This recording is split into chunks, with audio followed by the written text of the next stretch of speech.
Thank you, Tim. Thank you for spearheading this effort. I'll start out by saying that I'm a skeptic on a lot of stuff. I come from a computer science background and finance background, so I tend to err on the side of things that I can see and touch. And I don't give into conspiracies. But too often the federal government works outside of the public eye. And in conspiracies and rumors tend to flourish in places where the federal government is silent or not transparent. The American people deserve to know what their tax dollars are funding and what the government knows. That's just plain and simple.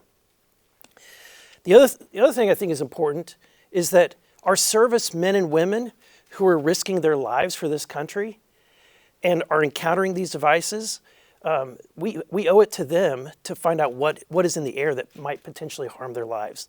What's disturbing is when you hear about the accounts of 14 near misses in air. Next week's hearing is about transparency. Like many Americans, I read David Grush's story when it first came out and watched the TV interviews. I was struck by the sheer amount of detail. So I was able to contact him and hear directly from him in a lengthy phone call interview. And after speaking with him, I was convinced that the American people deserve to hear from him directly. That's why I asked Chairman Comer to hold this hearing. And I'm grateful that the chairman has decided to hold a hearing so that we can ask questions and get the answers that the American people deserve. It is time for transparency. And I'll say one more thing. It's the responsibility of members on oversight to do. This is our job. This is exactly what our responsibility is.